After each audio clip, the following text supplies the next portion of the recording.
नमस्कार। जी, राधे राधे। कल सुदामा और कृष्ण भगवान का मैंने आपको संवाद सुनाया था, तो आज वो उसके आगे का और उसके साथ में ही थोड़ा सा है, वो मैं आपको सुनाती हूँ।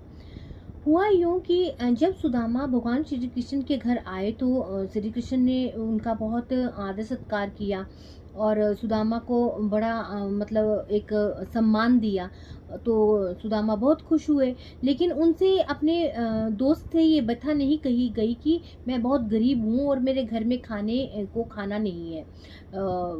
उन्हें बार बार अपनी पत्नी के द्वारा कहे हुए शब्द याद आने लगे, लेकिन उनकी मित्रता इतनी घनिष्ठ थी कि वो अपने दोस्त को दुखी नहीं करना चाहते थे।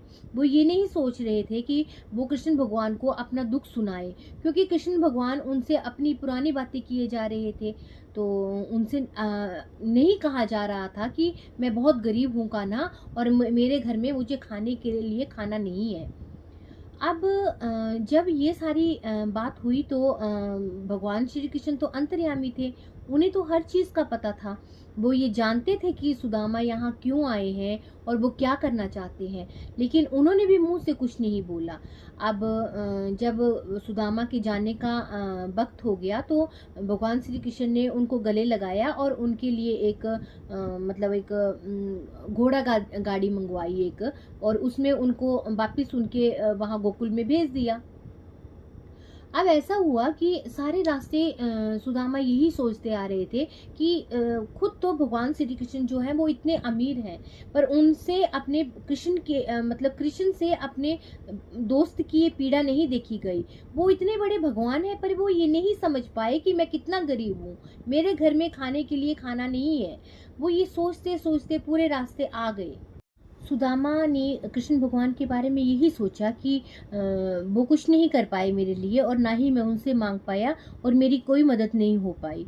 अब वो जैसे ही अपने घर के रास्ते में प्रवेश करने लगे तो उन्हें वहाँ बड़ा अजीब सा लगा।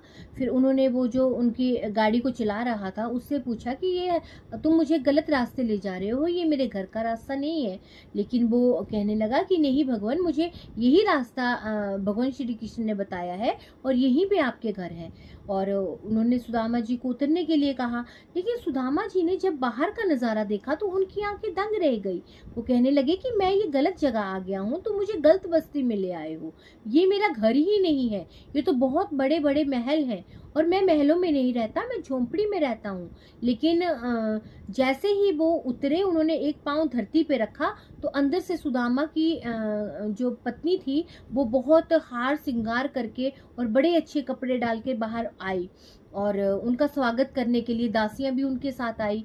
तो सुदामा पहले तो उनकी आंखें दंग की दंग रह गई। वो कहने लगे कि ये मैं गलत जगह आ गया हूँ, तुम मेरी पत्नी नहीं हो। लेकिन वो कहने लगी कि नहीं नाथ, मैं आपकी ही पत्नी हूँ, ये सब आपके दोस्त ने ही किया है, आपके जो परम मित्र हैं श्री कृष्ण, ये उनके द्वारा ही हुआ है।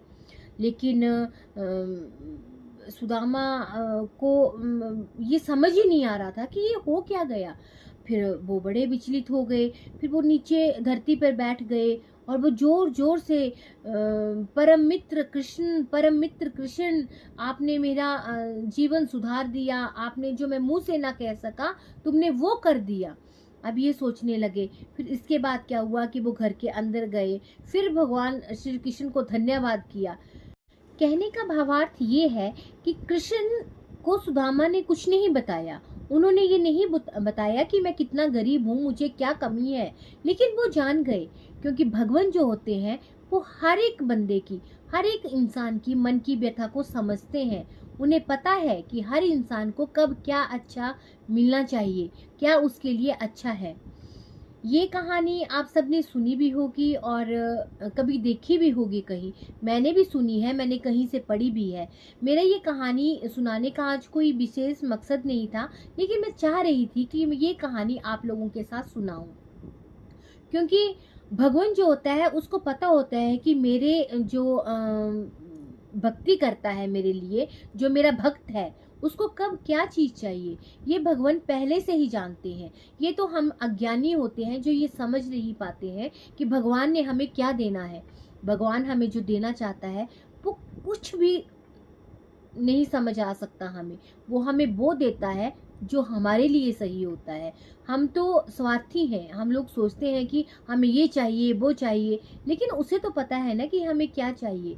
मैं तो इस बात को बहुत मानती हूँ, क्योंकि मैंने अपनी ज़िंदगी में जो देखा है उसको मैंने बहुत नज़दीकी से समझा है कि मेरे लिए जो सही था भगवान ने वही किया होगा शायद।